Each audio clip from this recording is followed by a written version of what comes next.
God is good. Oh, give thanks to the Lord, for he is good, for his steadfast love endures forever.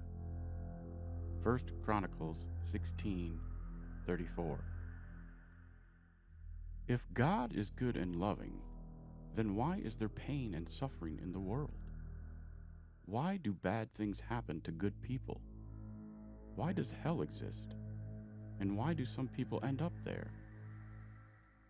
Questioning the goodness of God has led many people away from faith in God, including Charles Templeton. Once a well-known evangelist and close friend of Billy Graham, Templeton ended his life a staunch agnostic who was bitterly opposed to Christianity. In the introduction in his book, A Case for Faith, Lee Strobel interviews Templeton and asks him if there was one thing in particular that caused Templeton to lose his faith in God.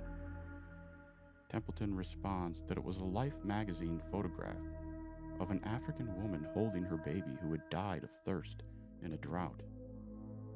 Templeton's summary: who else but a fiend could destroy a baby and virtually kill its mother with agony when all that was needed was rain? Strobel spends the rest of the book responding to the objection about God posed by Templeton and others, those who have left the Christian faith and those who remain Christians but still have doubts. God knows that even most faithful followers sometimes will have doubts. Consider David, whose song of praise to God is recorded in 1 Chronicles 16. Psalm 13 opens with this: How long, O Lord? Will you forget me forever? How long will you hide your face from me? How long must I take counsel in my soul and have sorrow in my heart all the day? How long shall my enemy be exalted over me? While David's psalms open with expressions of doubt about God, they close with reminders that God is faithful and God is good. All of us need to remind ourselves of God's goodness and love, and then praise Him for it. Passage, verse in context: 1 Chronicles 16, 7 and 28 through 34. Then on that day, David first appointed that thanksgiving be sung to the Lord by Asaph and his brothers. Ascribe to the Lord, O families of the peoples. Ascribe to the Lord glory and strength. Ascribe to the Lord the glory due his name. Bring an offering and come before him.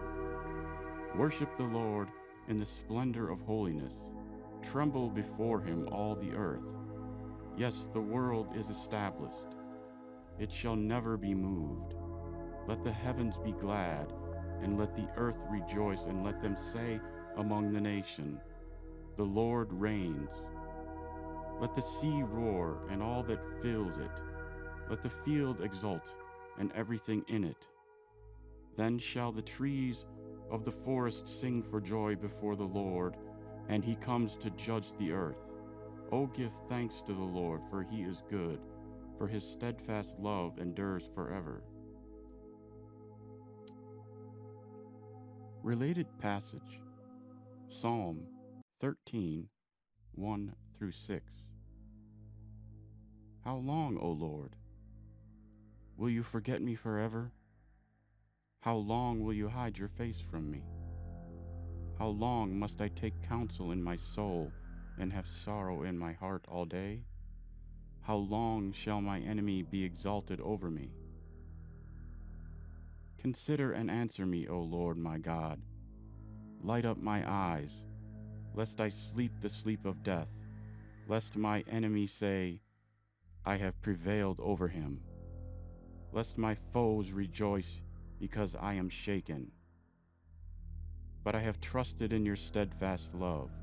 My heart shall rejoice in your salvation. I will sing to the Lord because he has dealt bountifully with me. Questions for reflection and application. What are your biggest doubts about God? If God could answer 3 questions for you, then what would that be? How do you think God felt when David levied charges that God was forgetting him, hiding his face, and letting David's enemies win? How do you think God feels when you lodge similar complaints against him? What things help you remember that God is faithful and God is good? In closing, I pray, Father, remind me that the bad in the world does not detract from your goodness. In Jesus' name.